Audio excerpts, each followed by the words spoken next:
పాడి పంటలు ఛానల్ వీక్షిస్తున్నటువంటి రైతు సోదరులందరికీ కూడా నా యొక్క నమస్కారాలు.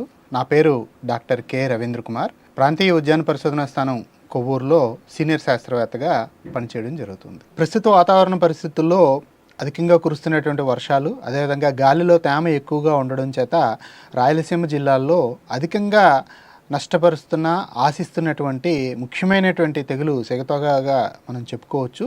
కాబట్టి ఈరోజు మనము ఈ సిగతోక ఆకుమచ్చ రావడానికి గల కారణాలు, దాని నివారణ పద్ధతులను మనం తెలుసుకుందాం. ఇటీవల కాలంలో ఈ పోషక యాజమాన్యము సరిగా పాటించకపోవడము, నీటి యాజమాన్యం సరిగా పాటించకపోవడం వల్ల, అదేవిధంగా అకాల వర్షాలు అంటే అనుకూలమైనటువంటి కాలంలో మనకి ఈ తుఫాన్లు, సైక్లోన్లు రావడం, గెలలు వేసే దశలో మనకి రాయలసీమ జిల్లాల్లో ముఖ్యంగా ఇప్పుడు నవంబర్ నుంచి మనకి గెలలు వస్తూ ఉంటాయి. ఈ సమయంలో నార్త్ ఈస్ట్ మాన్సూన్ వాళ్ళకి ఉంది కాబట్టి కడప ఆ ప్రాంతంలో వర్షాలు బాగా పడి ఈ సిగతోక ఆకుమచ్చ తెగులు అనేటువంటిది బాగా అధికంగా రావడం జరుగుతూ ఉంటుంది. ఈ సిగతోక ఆకుమచ్చ తెగులు ఒకసారి వచ్చిన తర్వాత దాన్ని నివారణ చేయడం అనేది చాలా కష్టం కాబట్టి దీన్ని రాకముందే మనము నివారణ చేసుకోవాలి. దీన్ని రాకముందే నివారణ చేసుకోవాలి అంటే తప్పనిసరిగా ఈ మొక్కల సాంద్రత అనేది ఎకరానికి మనం 1230 మొక్కలు మనం సిఫార్సు చేయడం జరుగుతూ ఉంది. అలా కాకుండా రైతులు అధిక సాంద్రతలో 1500 మొక్కల వరకు కూడా ఒక ఎకరానికి వేస్తున్నారు. దానితో మొక్కల మధ్య ఉండేటువంటి వాతావరణం తేమ ఎక్కువగా ఉండి ఈ సిగతోక ఆకుమచ్చ తెగులు విస్తృతంగా వ్యాప్తి చెందడానికి అవకాశం ఉంటుంది. కాబట్టి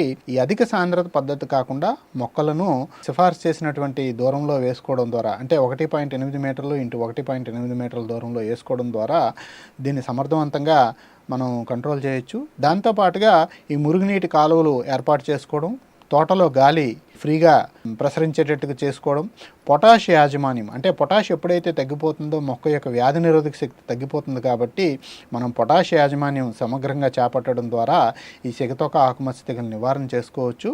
వర్షాలు ప్రారంభం అవడానికి ముందు జాగ్రత్త చర్యగా 2.5 గ్రాముల మ్యాంకోజెబ్ 1 లీటర్ నీటికి లేదా క్లోరాథలానెల్ 2 గ్రాముల లీటర్ నీటికి కలిపి పిచికారీ చేసుకోవాలి. సిగతోక ఆకుమచ్చ తెగులను గమనించిన తర్వాత మనం మొదటి పిచికారీగా ప్రోపికొనజోల్ అనే మందును 1 మిల్లీలీటర్ లీటర్ నీటికి మినరల్ ఆయిల్ 10 మిల్లీలీటర్లతో కలుపుకొని పిచికారీ చేసుకోవడం ద్వారా దీన్ని చాలా సమర్థవంతంగా నివారణ చేసుకోవచ్చు. రెండో దఫాగా ఒక 25 రోజుల తర్వాత వర్షాలు అలాగే కంటిన్యూ అవుతూ ఉన్నప్పుడు కార్బండిజం ప్లస్ మ్యాంకోజెబ్ అనే మందు 1 గ్రాము లీటర్ నీటిలో కలుపుకొని దాంతోపాటుగా 10 మిల్లీలీటర్ల మినరల్ ఆయిల్ కలుపుకోవడం ద్వారా సమర్థవంతంగా ఎదుర్కొనవచ్చును. ఈ 2 పిచికారీలు చేసిన తర్వాత కూడా ఇంకా కొన్ని తోటల్లో అధిక సాంద్ర వ్యవసాయ పద్ధతులు పాటించినప్పుడు సిగతోక తెగులు తగ్గనప్పుడు ట్రైఫలాక్సిస్ట్రోబిన్ ప్లస్ టెబుకొనజోల్ అనే మందును 1.4 గ్రాములు లీటర్ నీటికి కలుపుకొని చేసుకోవాలి. దాని తర్వాత ట్రైఫెన్కొనజోల్ అనే మందును కూడా 1 మిల్లీలీటరు లీటర్ నీటికి కలుపుకొని స్ప్రే చేసుకోవాలి. అయితే ఈ మినరల్ ఆయిల్ 10 మిల్లీలీటర్ మందును గెలలతో ఉన్న తోటలకు మనం పిచికారీ చేయవద్దని సిఫార్సు చేస్తున్నాము. గెలలతో ఉండేటప్పుడు మినరల్ ఆయిల్ కాకుండా స్టిక్కర్ కలుపుకొని ఈ రసాయన మందులు ఏవైతే మనం చెప్పామో ప్రోపికొనజోల్ కానీ కార్బండిజం ప్లస్ మ్యాంకోజెబ్, నేటివో ఇటువంటి మందులను స్టిక్కర్తో పాటు చేసుకోవాలి. శాఖీ దశలో ఉన్నప్పుడు గెల లేని దశలో ఉండేటప్పుడు మాత్రము 10 మిల్లీలీటర్ల మినరల్ ఆయిల్ కలుపుకొని మనం పిచికారీ చేసుకోవడం ద్వారా సమర్థవంతంగా చేసుకోవచ్చు.